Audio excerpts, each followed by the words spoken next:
Films at 59 has just been voted Best UK Post House at the Broadcast Awards in February.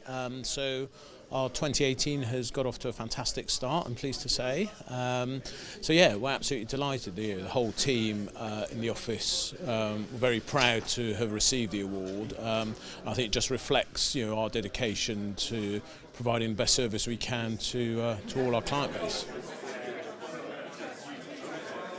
I want to thank Lizzie and Vicky for inviting us to show some of our latest camera kit here. So we had the Sony VENICE camera and the red MONSTRO camera here. This is the new Sony VENICE camera system. It's released as part of the Cine Alta line. It's got a 6K 3.2 chip, which is going to lend itself better to things like anamorphic and drama work. It's also full frame, which isn't going to be great for a lot of the natural history stuff initially off the bat, because you're going to need really wide image projection off the back of your lenses to cover. It's introducing a whole raft of new technologies. You've got two recording systems, so you can do S by S on board, a lot like you could on the old 55, and then also the new Sony R7 recorder, which is their new RAW recorder, will go onto the back of it. This will give you RAW capabilities. They've also brought through with it their new recording format, which is XOCN. This new system on here could represent a new range of Sony technology that would roll through into other systems, so that would be really interesting. What this camera will do in 16-bit RAW is it gives you more colours than your eye can ever see. So when you see pictures on the screen, they look more real than ever before. Colour depth to me is much more important than dynamic range in terms of reproducing true colours on screen. And that's what this will do. And that's what the Sony F55, the predecessor to this, will do.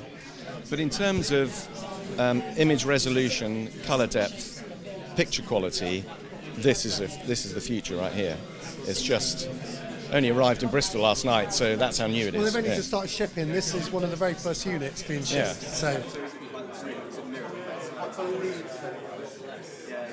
So this is a red weapon MONSTRO.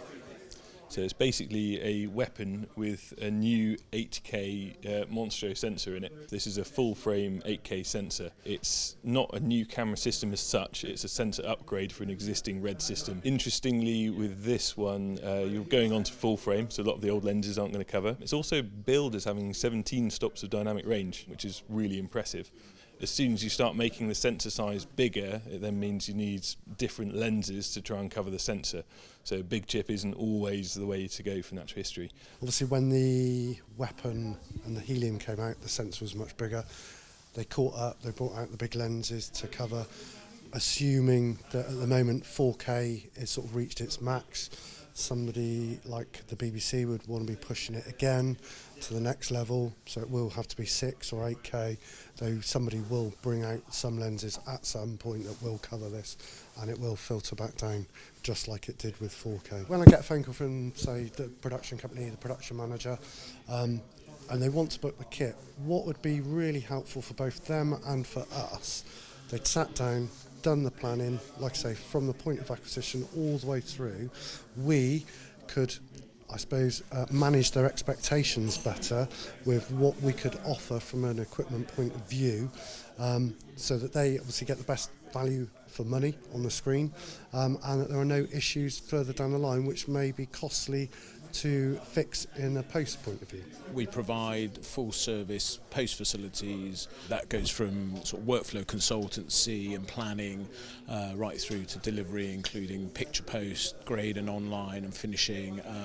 sound design, Foley recording and sound mixing. Quite unique as a post house in that we also have a camera rental department, which means we're involved with productions very early on. We offer an advisory role on kit to use, we do a lot of camera testing, we put that through our grading system for producers and directors to check that they're happy with what they're seeing. It's a great service to be able to offer both acquisition and post, and the great thing was that we were able to bring a lot of learnings from the Planet Earth 2 series into Blue Planet 2 to try and offer more efficiency through the post-production process. we actually maintain and look after the NHU's camera channels for them. So we were able to talk to the teams about the challenges that they'll be facing on location, and the offline edits were done with us, and we continued through to delivery. So we have some new projects that we're currently just about to embark in post-production. So we're working again with the BBC Studios Natural History Unit on Dynasty, which is a 5-part series, again involving Sir David Attenborough. We're working with Silverback Films on a series called Our Planet for Netflix. That will be our first production for Netflix, so that's very exciting. Which I'm sure will offer new challenges, and we're working across the board with the Indies in Bristol, with Plimsoll Productions, Icon, Tigress, on a number of productions that they're working on at the moment.